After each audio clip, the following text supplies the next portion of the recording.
Assalamualaikum warahmatullahi wabarakatuh. Alhamdulillah, wassalatu wassalamu ala rasulillah wa ala alihi wa ashabihi wa man tabi'ahu bi ihsanin ila yaumiddin. Asyhadu an la ilaha illallah wahdahu la syarikalah, asyhadu anna Muhammadan abduhu wa rasuluh. Allahumma salli ala Muhammadin wa ala ali Muhammad kama sallaita ala Ibrahim wa ala ali Ibrahim wa barik ala Muhammad kama barakta ala Ibrahim wa ala ali Ibrahim fil alamin innaka Hamidum Majid. Hadirin jemaah salat maghrib rahimakumullah, melanjutkan pembahasan kita di kitab Bulughul Maram, dan terakhir minggu kemarin kita membahas tentang hukum-hukum yang berhubungan dengan kota Makkah dan Madinah, dan telah kita bahas bahwa Makkah dan Madinah termasuk kota haram. Disebut dengan kota haram kenapa? Karena salah satunya adalah ibadah di dalamnya Allah lipat gandakan pahalanya. Begitu juga dengan sebaliknya, orang yang melakukan kerusakan di dalam kota haram ini, maka Allah akan lipat gandakan dosanya, terutama faskud dima, yang berhubungan dengan darah. Makanya perang pun tidak boleh dilakukan di kota Makkah ataupun Madinah. Kemudian tidak diperbolehkan bagi kita untuk berburu hewan buruan yang ada di Makkah, dan juga tidak boleh kita memotong tumbuhan-tumbuhan asli yang tumbuh di Makkah ataupun di Madinah. Kemudian InsyaAllah kita akan masuk ke pembahasan selanjutnya, adalah bab sifati al-haji wa dukhuli al-makkah, sifat-sifat haji dan masuk ke dalam kota Makkah. Hadis ini hadis yang sangat panjang ya, diriwayatkan oleh Jabir bin Abdullah.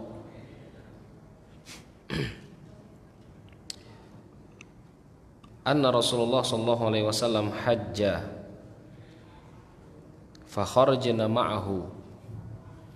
Rasulullah ketika itu sedang haji dan kami pergi bersama beliau. Hatta idza ataina Dzul Hulaifah. Ketika kami sampai ke Dzul Hulaifah, fawaladat Asma bintu Umaisin. Ketika kami sampai di Dzul Hulaifah, Dzul Hulaifah ini miqat untuk orang Madinah. Miqat untuk orang Madinah. Artinya ketika sampai di Dzul Hulaifah harus melakukan ihram. Harus melakukan ihram.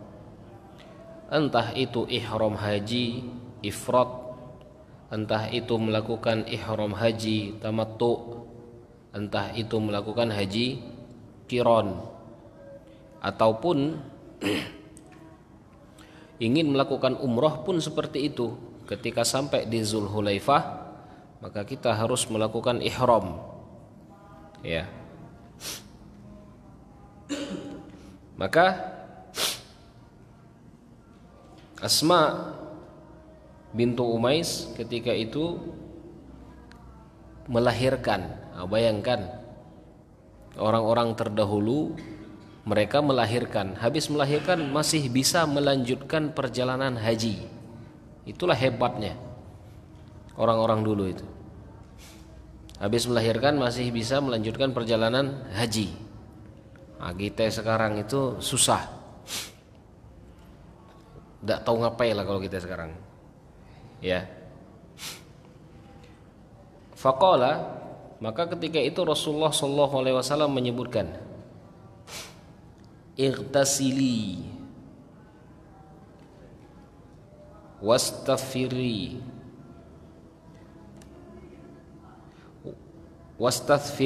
bi thawbin wa ahrimi," kata Rasulullah. Kemudian Rasulullah menyebutkan, mandilah, kemudian tambat darah nifas yang akan keluar itu ditambat. Ya, darah nifas yang akan keluar itu ditambat dengan menggunakan kain. Wa ahrimi, kata Rasulullah. Kemudian ihramlah. Berarti orang yang haid ataupun nifas, boleh tidak dia melakukan ihram? Boleh. Ya. Orang haid ataupun nifas boleh tidak melakukan ihram? Boleh. Tapi kenapa sekarang orang itu umroh ataupun haji harus minum obat penahan haid misalkan, ataupun ketika mereka ingin haji mereka menunda haid mereka supaya darah haid itu tidak keluar? Kenapa seperti itu? Karena orang haid itu tidak boleh melakukan tawaf, itu baik inti. Dan ketika kita meninggalkan tawaf, maka rukun hilang. Kalau rukun hilang berarti ibadahnya batal. Ya. Kalau rukun itu hilang berarti ibadahnya batal. Maka ketika itu Asma disuruh Rasulullah untuk mandi. Ya. Dan ditahan darah nifas yang akan keluar itu ditahan. Kemudian ihramlah. Nah, ya, disuruh ihram. Maka orang yang haid ataupun nifas dia boleh ihram. Jelas ya? Boleh melakukan ihram. Entah itu ihram haji, ya. Entah itu ihram haji ataupun dia itu ihram umroh. Tapi kalau umroh dia ihram mubazir. Apa mubazir? Lama ya nunggu. Karena ihram ini karena umroh ini tidak lama ibadahnya. Habis ihram menggunakan baju ihram langsung tawaf. Benar enggak? Nah, kalau perempuan misalkan haid habis ihram dia menunggu lama dengan pakaian ihramnya itu. Setelah berhenti haid dia baru nanti melakukan tawaf. Adapun perjalanan haji, ya, kalau dia ingin melakukan haji, dia ihram haji misalkan, ihram haji dia, kemudian dia berjalan terus dengan rombongannya, melakukan semua ibadah-ibadah yang ada di dalam rentetan ibadah haji, bisa, ya. Apa rentetannya? Arafah, wukuf di Arafah, bisa. Boleh wukuf di Arafah. Kemudian mabit di Muzdalifah, boleh juga. Orang yang haid ataupun nifas tadi, ya, tidak jadi masalah. Melempar jumroh boleh juga. Yang tidak boleh adalah tawaf. Makanya Rasulullah SAW itu menyebutkan, if'al, kerjakan semua yang orang haji kerjakan, illa antatuf bil bait, kecuali tawaf. Kalau tawaf harus nunggu bersih. Wanita haid dan nifas ini harus nunggu bersih. Nah, di zaman Rasulullah SAW tidak masalah nunggu bersih. Kalau di zaman kita ini nunggu bersih, beli tiket. Nah itu ya bedanya, beli tiket pulih, bayar hotel pulih. Nah, itu kita susah. Di zaman Rasulullah SAW tidak masalah. Ya, tidak masalah. Perempuan-perempuan itu menunggu sampai haid mereka itu bersih, baru mereka tawaf. Tidak jadi masalah. Maka keadaan yang seperti ini pun membuat hajat antara jamaah itu berbeda. Itu ya. Kemudian di sini disebutkan mandilah. Mandi apa ini? Mandi untuk membersihkan diri, mandi sunnah. Ada mandi wajib, ada mandi sunnah. Ya, mandi wajib kapan? Ketika junub, ketika haid, nifas, ya. Itu mandi wajib. Nah, yang di sini disebutkan waqtasili. Mandilah engkau. Mandi apa ini? Ini mandi sunnah. Walaupun lafaz yang digunakan adalah lafaz perintah, tapi perintah ini mengandung makna sunnah, tidak mengandung makna wajib. Nah, ini ya. Kita harus tahu perkataan para ulama. Makanya maco hadis itu jangan langsung handiri. Ini kalimat perintah wajib berarti tidak dibaca. Ya, ulama nyebut sunnah, maka mandi ini mandi sunnah hukumnya. Kalaupun kita tidak melakukan mandi, boleh tidak? Boleh. Ya. Kalaupun kita tidak melakukan mandi, tidak jadi masalah ketika ingin melakukan ihram. Tapi alangkah nuwe kita. Ketika kita ingin menghadap ke orang-orang yang berpengaruh, mempunyai jabatan, kita memperindah diri, mandi sebagus-bagusnya. Tapi ketika kita ingin melakukan ibadah kepada Allah, kita tidak ada mandi. Nah, ini ya. Jadi mandi di sini adalah mandi sunnah, dan ini disunahkan bagi laki-laki ataupun perempuan yang ingin melakukan ihram ketika itu. Ya. Jadi perempuan yang nifas, dia juga diperintahkan Rasulullah untuk mandi. Ya.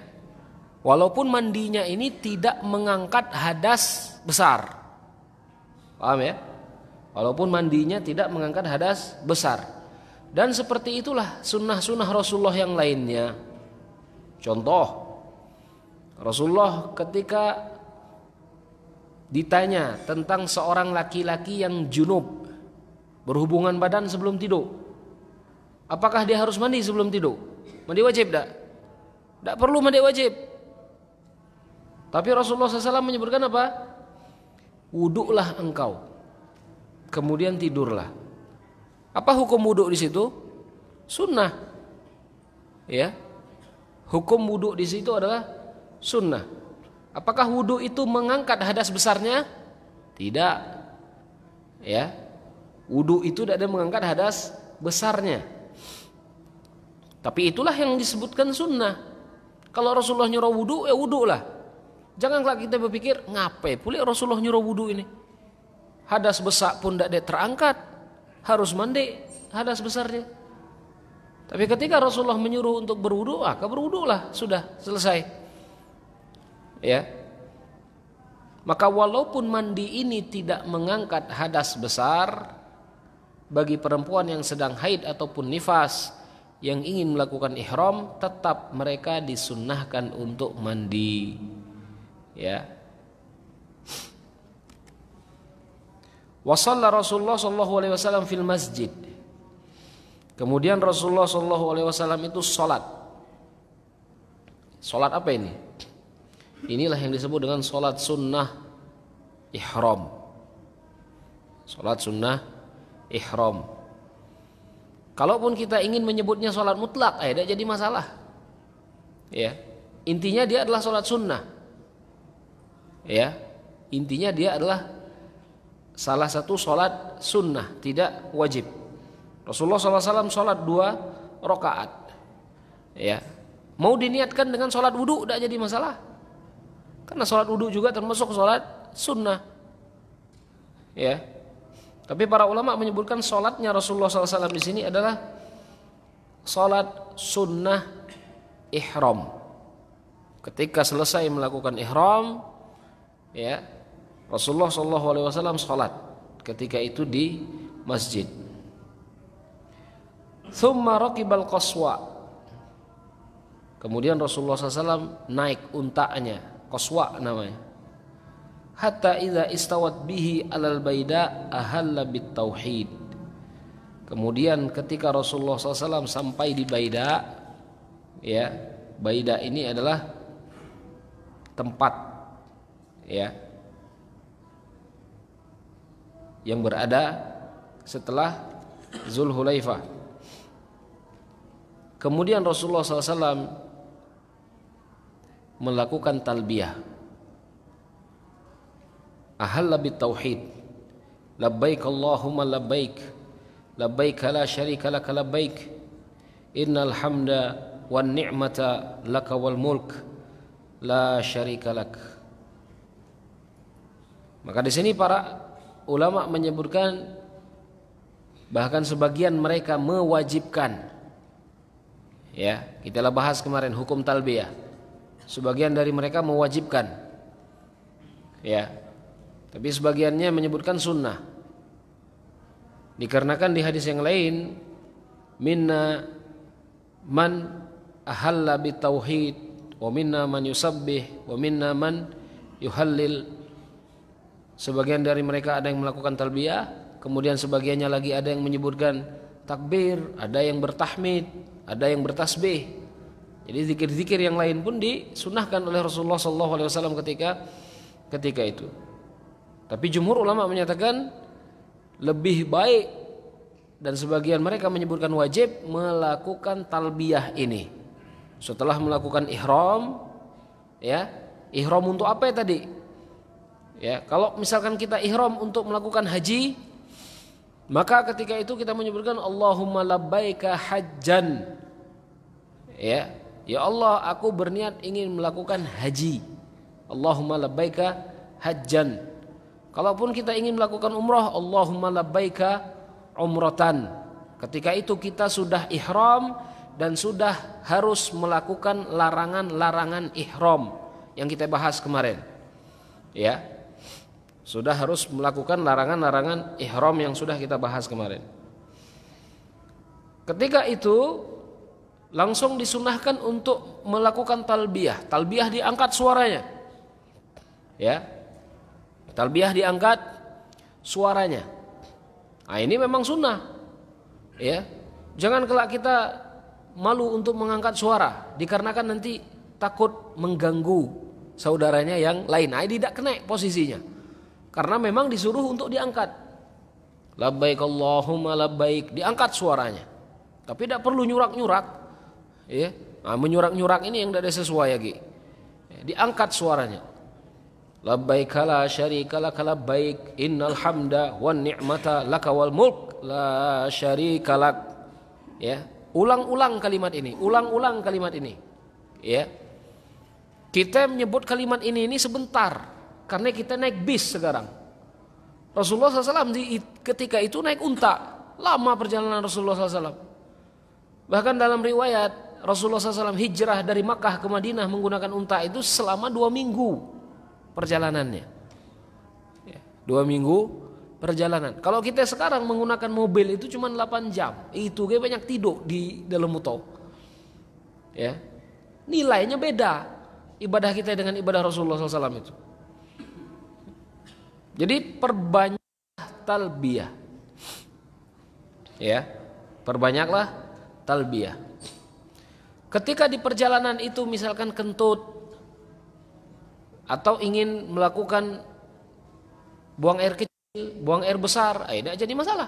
Ihramnya tidak batal. Gitu ya. Ihramnya tidak batal. Perempuan yang haid tadi melakukan talbiyah tidak? Melakukan talbiyah juga. Nah, inilah salah satu dalil ya yang disebutkan oleh ulama terutama dalam mazhab Imam Ahmad bahwa perempuan haid itu diperbolehkan untuk membaca Al-Quran. Inilah dalilnya. Karena orang haji itu membaca Al-Quran enggak? Membaca Al-Quran. Daripada dia nongkrong-nongkrong bercakap tidak jelas, membaca Al-Quran. Maka haid juga ketika itu diperbolehkan membaca Al-Quran. Ya. Dan ini salah satu pendapat. Walaupun ada sebagian ulama menyebutkan tidak boleh membaca Al-Quran bagi mereka yang sedang haid, itu ya. Maka perempuan juga menyebutkan kalimat ini, talbiyah, labbaik Allahumma labbaik. Hatta iza atainal bait. Kemudian Rasulullah SAW melanjutkan perjalanannya dengan mengulang-ulang kalimat talbiyah ini sampai Rasulullah SAW itu melihat Ka'bah. Dibayang, kisah ini dibayang. Inilah cerita hadis paling panjang tentang sifat haji Rasulullah.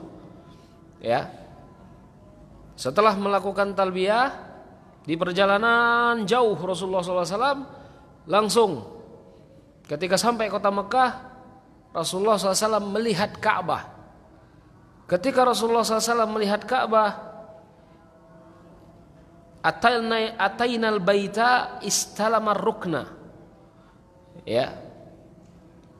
Kemudian Rasulullah SAW langsung menuju ke Hajar Aswad dan menciumnya. Nah ini, ya. Para ulama menyebutkan ketika kita masuk Masjidil Haram ataupun ketika kita melihat Ka'bah pertama kali, ya, disunahkan untuk memperbanyak doa kepada Allah Subhanahu wa taala. Begitu juga ketika kita masuk ke dalam Masjidil Haram, para ulama menyebutkan disunahkan bagi kita untuk membaca doa seperti kita masuk ke masjid-masjid Allah yang lain. Ya. Baca doa, Allahumma iftah abwabi ar-rahmatik. Itu ya, salah satu doanya. Kemudian ketika Rasulullah SAW melihat Ka'bah, beliau mencium istalama rukun, dicium Hajar Aswad itu. Ya. Kalaupun mampu, kalau tidak mampu, fabil isyarah, maka dengan isyarat. Ya. Maka pertama kali yang harus kita cari ketika melihat Ka'bah adalah Hajar Aswad. Ya, Hajar Aswad. Apa hukum mencium Hajar Aswad ini? Apa hukumnya? Sunnah saja. Ya. Sunnah. Dan apakah Hajar Aswad ini mempunyai kekuatan-kekuatan? Nah ini kadang-kadang banyak orang yang nuwe makso nak nyium Hajar Aswad. Ya, HP yang pacak nyium Hajar Aswad, misalkan umur dia pacak panjang. HP yang nyium Hajar Aswad, dia akan badannya menjadi sehat. Ini apa namanya? Khurafat, tidak jelas. Ya, khurafat ini maksudnya tidak mempunyai dasar, gitu loh. Ya. Terutama bagi perempuan. Ya, terutama bagi perempuan. Jangan nuwe ngotot bagi perempuan untuk mencium Hajar Aswad. Kalau memang tidak mampu sudah, berikan isyarat. Kecupkan, kemudian berikan isyarat seperti ini. Ya. Ini sudah diperbolehkan. Maka ada riwayat dari Umar bin Khattab radhiyallahu anhu. Apa kata Umar? Ya. Waqad alimtu annaka la hajar. Kata Umar bin Khattab, ya. Aku tahu bahwasanya engkau ini hanya sebuah batu. Kata Umar. Sebelum nyium Umar tuh nyebut. Apakah Umar bercakap dengan batu? Tak. Ya. Apakah Umar ketika itu berbicara dengan batu? Tidak. Cuman Umar ini nak meyakinkan bahwasanya mengecup Hajar Aswad itu, inilah maksudnya ketika itu setan yang ingin menggoda kita dalam ibadah itu, kita tegaskan lagi dengan perkataan kita. Paham ya? Kita tegaskan lagi dengan perkataan kita. Maka ketika itu Umar berkata, ya, aku tahu engkau ini hanya sebuah batu.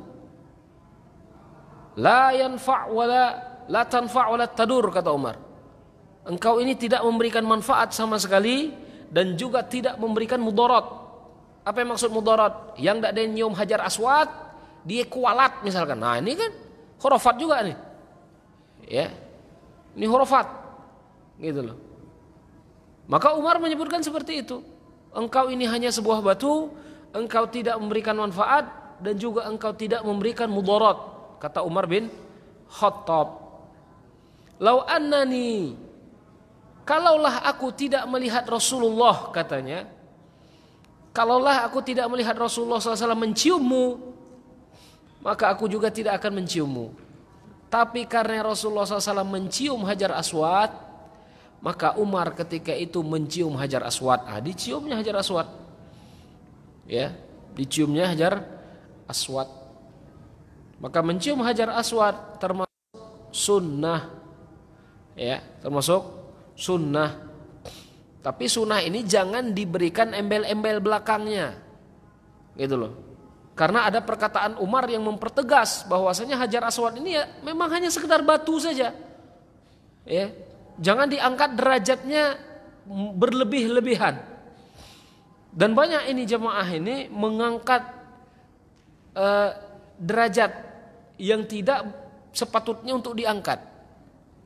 Contohnya ketika mereka ziarah misalkan di Arafah itu ada Jabalur Rahmah. Namanya Jabalur Rahmah. Ada kisah bahwasanya Nabi Adam itu bertemu dengan Hawa di situ.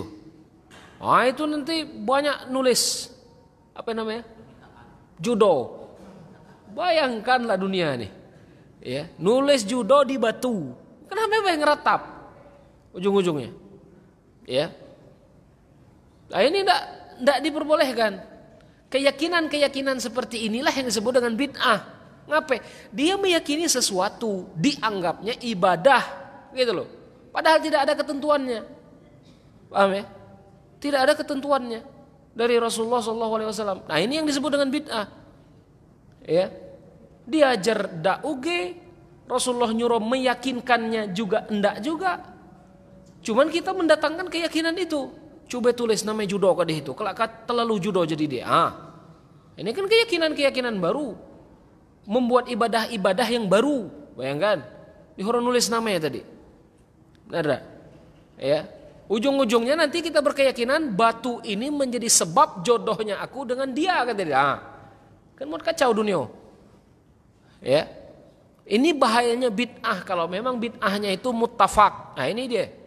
Muttafaq kalau ini. Ya. Jadi kembali dengan Hajar Aswad, sunnah mencium Hajar Aswad. Ya, kalaupun tidak mampu untuk mencium Hajar Aswad maka berikan isyarat. Ya. Dan disunahkan untuk memulai dengan tasmiyah. Bismillahi Allahu Akbar boleh juga. Atau Bismillahi wa ala millati Rasulillah boleh juga. Ya. Kecupkan. Bismillahi Allahu Akbar atau Bismillahi wa ala millati Rasulillah. Dengan nama Allah yang maha agung, akbar, yang maha besar. Atau dengan nama Allah Subhanahu wa taala dan juga dengan millah jalannya Rasulullah sallallahu alaihi wasallam. Kecupkan Hajar Aswad itu. Ya. Kemudian ketika Rasulullah SAW sudah mencium Hajar Aswad, faramala thalathan wa masya arba'an. Faramala, Rasulullah SAW romal. Romal itu apa? Lari-lari kecil. Di 3 putaran pertama, makanya sunnahnya seperti ini ya. Ini sunnah. Sunnahnya 3 putaran pertama mendekati Ka'bah. Maka Rasulullah itu nateng Hajar Aswad dulu. Ya dah.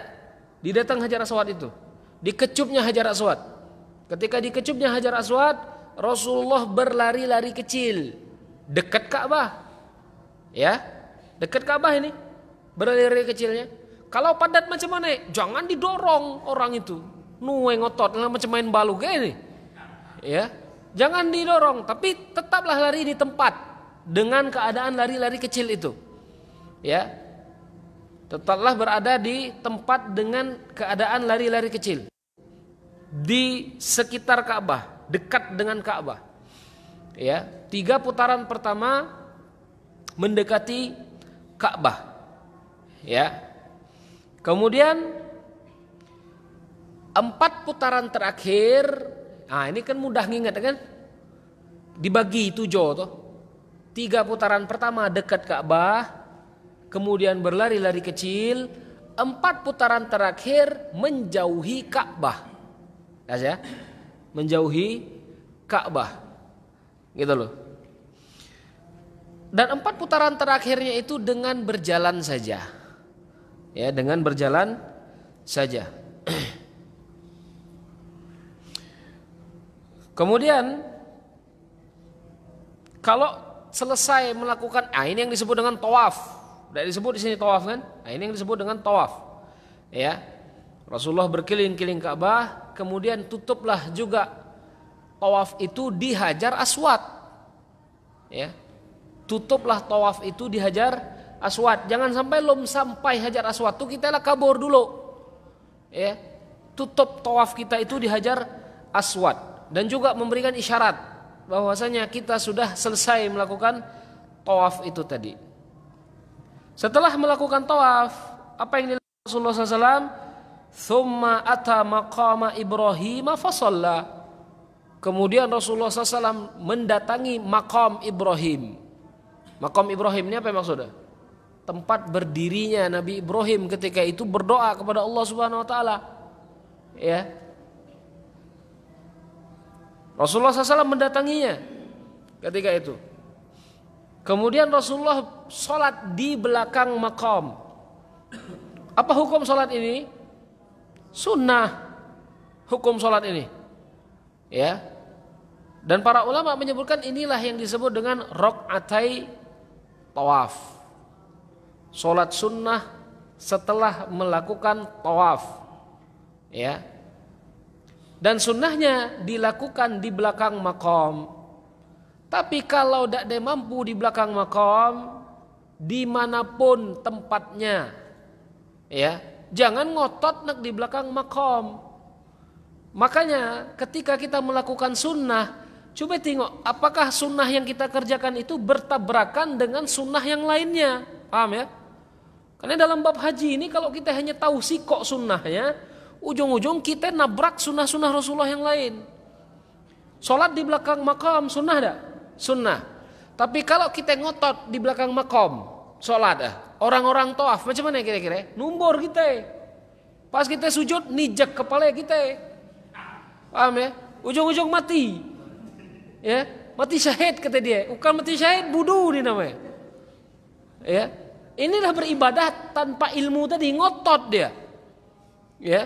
Dia nyangko itu ibadah. Tapi ketika dia berdiri di belakang makom, orang yang lain ingin melakukan tawaf itu terhalang oleh jalan dia. Nah, bayangkan. Ya. Macam mana kira-kira malaikat menilainya? Nah, kita menyangka kita itu mati syahid. Kita nyari supaya orang tuh nijek kita ini anak. Kan kena ya namanya. Ya. Bukan seperti itu beribadah kepada Allah itu. Ya. Jadi kalau misalkan kondisinya itu ramai, ya, dan orang itu tawaf, ya, jangan kita sholat di belakang makom, gitu loh. Jangan kita sholat di belakang makom, tapi carilah arah sana, kemudian agak menjauh ke belakang sana, dan lakukanlah sholat 2 rakaat, ya, lakukanlah sholat 2 rakaat. Sunnahnya di rakaat pertama menggunakan Qul ya ayyuhal kafirun, kemudian di rakaat kedua dengan menggunakan surat Qul huwallahu ahad. Ya, Qul huwallahu ahad. Wa raja'a ila rukn fastalamahu. Kemudian setelah sholat Rasulullah SAW kembali ke Hajar Aswad dan menciumnya. Nah ini Rasulullah SAW mencium Hajar Aswad kembali. Thumma kharaja minal bab ila safa. Artinya ibadah tawaf sudah selesai. Ya. Ada tak riwayat di sini Rasulullah SAW membaca sesuatu khusus ketika tawaf? Tak ada kan? Tak ada kan? Maka apapun yang dibaca tidak masalah. Paham ya? Apapun yang dibaca ketika tawaf itu tidak jadi masalah. Jangan kita lah mempelajari fikih haji itulah sulit, dipersulit pule. Putaran pertamanya apa? Doa. Kelak halah aku baca doa. Ya. Ujung-ujungnya apa? Kekhusyuan kita itu diambil oleh kesibukan kita itu malak-malak buku. Paham ya? Itulah yang kesalahan kita sekarang ini. Bukan kesalahan sih. Tetap sah ibadah mereka, cuman kekhusyuannya kurang kalau kita melakukan itu gitu loh. Ya. Jadi apapun yang dibaca ketika tawaf sah, sahih, boleh. Walaupun kita berbicara. Ya. Kita berbicara dengan kawan kita misalkan, ketika tawaf itu, yang dibicarakan masalah pemakan. Ada pemakan bagus di sana pas tawaf itu. Ya. Sah enggak tawafnya? Sah tawafnya, cuma enggak sesuai. Maksud aku, masa membicarakan masalah pemakan itu ketika tawaf? Dak kan waktu lain. Macam murah tiket, meli tiket pesawat itu untuk dapat ke Mekah itu. Ya. Maka apapun yang dibaca ketika tawaf itu sah. Ya. Mengikut gayaku, ya. Menggayaku dulu ketika tawaf, ketika mencium Hajar Aswad, ya. Apa namanya? Dua sisi pertama itu memperbanyak zikir, subhanallah walhamdulillah wala ilaha illallah Allahu akbar, ulang-ulang terus zikir itu. Dua sisi terakhir memperbanyak doa, diulang-ulang uge doa, biarlah langok-langok nyebut diulang-ulang terus. Dua sisi terakhir itu. Ini kan sisi Ka'bah 4 kan? Dua sisi pertama memperbanyak zikir, asal masuk sisi ke sini memperbanyak doa. Kemudian di dua sisi terakhir rukun Yamani dengan rukun Hajar Aswad disunnahkan berdoa dengan doa sapu jagat kita nyebut. Rabbana atina fid dunya hasanah wa fil akhirati hasanah wa qina adzabannar. Itu kadang-kadang kita nyebut doa itu lahude doa lu made hampir Aswad saking kan padat dah. Diulang pula. Ya. Enggak jadi masalah, mudah kan ujung-ujungnya. Yang ibadah haji di kepala kita itu ribet ruwet Rasulullah permudah. Ya, apapun yang kita baca ketika tawaf boleh. Ya. Apapun yang kita baca ketika tawaf boleh. Kalaupun nak murojaah Al-Qur'an ketika tawaf pun enggak jadi masalah. Ya. Enggak jadi masalah. Kita bawa Al-Qur'an, kita murojaah ketika berjalan itu. Cuman henge-henge waktu itu ngaji ya. Ya, henge pasti. Karena berjalan fisik. Ya. Itu pun tidak jadi masalah. Ya. Jadi ketika Rasulullah SAW mencium Hajar Aswad yang untuk kedua kalinya sudah selesai. Ya. Kemudian Rasulullah SAW menuju bab Safa. Ya, menuju pintu Safa. Falamma dana minas Safa. Ya, ketika Rasulullah SAW ingin naik ke bukit Safa itu, naik nih. Ya, Rasulullah SAW membacakan ayat, Inna Safa wal Marwata min syairillah. Nah ini doanya, zikir. Ya, zikir ini sunnah hukumnya. Ya dah. Tapi lebih baik dikerjakan. Ketika Rasulullah SAW naik ke atas bukit Safa, ingin mengingatkan kita bahwasanya bukit Safa dan Marwah mempunyai jarak. Ibunya Nabi Ismail cari air di bukit itu. Bukit itu ada syiar-syiar Allah dibacakan ketika ingin naik ke bukit itu. Ya. Kalau kita lanjutkan ayatnya boleh tak? Tak jadi masalah. Inna Safa wal Marwata min syairillah faman hajjal baita aw i'tamara fala junaha alaihi ayyat tawafa bihima. Ya, tak masalah kita lanjutkan. Kalaupun kita potong dengan ini saja pun tak jadi masalah. Ya. Biasa mana dia hafal, biasa dipotong-potong, mana dia hafal. Mana yang hafal diterus tak jadi masalah. Ya. Kemudian Rasulullah SAW naik ke atas bukit. Ya. Abda'u bima bada'allahu bihi. Faraqas Safa hatta ra'al baita fastaqbalal kiblata fawahhadallahu wa kabbarahu. Ketika Rasulullah SAW naik ke atas bukit Safa, Rasulullah menghadap ke arah kiblat. Ningok ke arah kiblat, ningok ke Ka'bah pulih. Ya. Ningok ke Ka'bah pulih ketika Rasulullah SAW naik ke atas Safa itu, ke atas bukit Safa. Kemudian Rasulullah SAW apa yang dilakukan? Wahhadallahu wa kabbarahu. Wahhadallah artinya mengesahkan Allah. Kemudian bertakbir kepada Allah Subhanahu wa taala dan menyebutkan la ilaha illallah wahdah la syarikalah lahul mulku wa lahul hamdu wa huwa ala kulli syai'in qadir. La ilaha illallah anjaza wa'dah wa nasara 'abdah wa zamal ahzaba wahdah. Ini zikirnya. Ya. Zikir ketika berada di atas bukit Safa. Gitu loh. Tsumma da'a baina dzalik. Faqala misla hadza. Kemudian Rasulullah SAW berdoa. Setelah menyebutkan zikir itu, Rasulullah SAW berdoa. Dalam riwayat yang lain, faqama qiyaman tawilan. Kemudian Rasulullah SAW berdiri, berdiri Rasulullah SAW di atas bukit Safa itu. Bahkan diulang doanya sampai 3 kali. Nah inilah, ya, diulang doanya sampai tiga kali. Sampai sini ada tak yang kita nengok di Mekah itu yang tak ada disebutkan di hadis ini? Ada tak? Itulah multazam. Ya, ulama itu menyebutkan ini tempat yang mustajab untuk berdoa. Tapi Syekh ketika itu menyebutkan tidak ada athar hadis as-sahih yang menyebutkan Rasulullah menganjurkan doa di situ.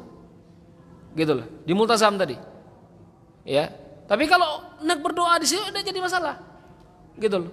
Tapi athar sahih dari Rasulullah SAW bahwasanya beliau itu memperbanyak doa di situ dengan waktu yang sangat lama, tidak seperti di atas bukit Safa ini.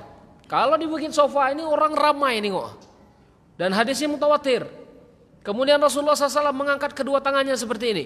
Makanya hadis mengangkat tangan ketika berdoa disebut hadis mutawatir.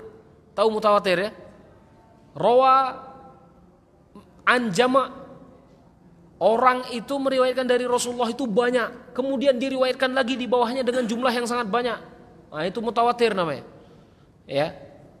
Nah, itulah yang menyebutkan Rasulullah SAW mengangkat tangan ketika berdoa, ketika berada di bukit Safa. Ya. Bahkan dalam riwayat Rasulullah SAW mengulangnya sampai 3 kali doa itu. Setelah berdoa, Rasulullah nyebut zikir ini lagi.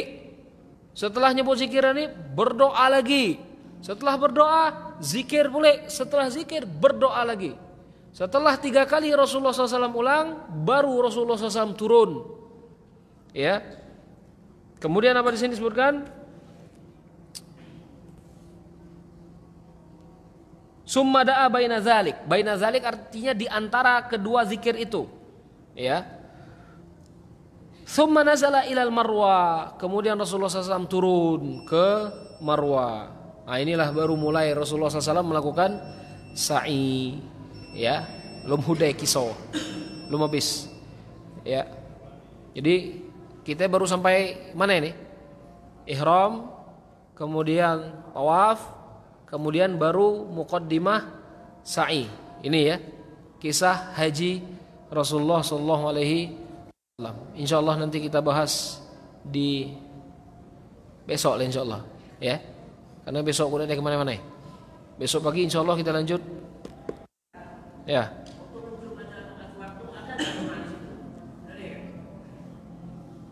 Tidak ada. Ya. Ketika mencium Hajar Aswad, apakah perlu berdoa ketika mencium itu? Tidak, cukup dicium, baik. Ya. Dicium. Ketika sudah dicium ya sudah, lanjutkan. Ya.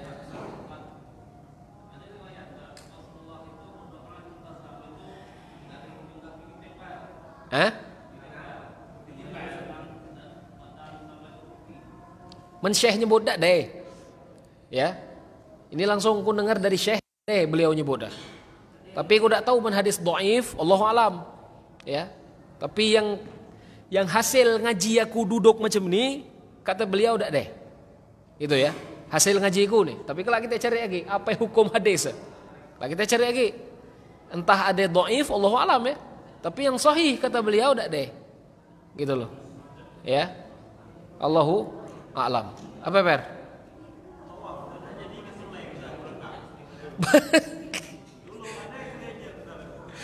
Boleh tak ketika tawaf nulai ke belakang? Boleh lah. Macam mana orang tua kita hilang? Oh nulai ke belakang. Tetap. Ya. Kita misalkan bawa rombongan nih. Ada orang tua kita misalkan. Tahu-tahu hilang orang tua kita. Boleh tak nulai ke belakang? Boleh. Boleh. Tak jadi masalah nulai ke belakang. Yang penting jangan ngelawan arus. Kawan tawaf muter berlawanan arah jarum jam, kita nantang arus, nah itu baru udah sah tawaf. Ya, tapi kalau hanya nulai ke belakang, nyari orang misalkan ketika tawaf itu agak ada orang, enggak jadi masalah. Ya. Jadi jangan inilah kadang-kadang nambah-nambahan yang banyak ide ibadah ini. Ya, ibadah itu udah usah gile banyak ide. Ikuti apa yang sudah diriwayatkan dari Rasulullah SAW. Yang diriwayatkan gigi haro kita melakukan. Tidak usah lamut ide-ide baru boleh. Ya, lebih kali haro ujung-ujungnya.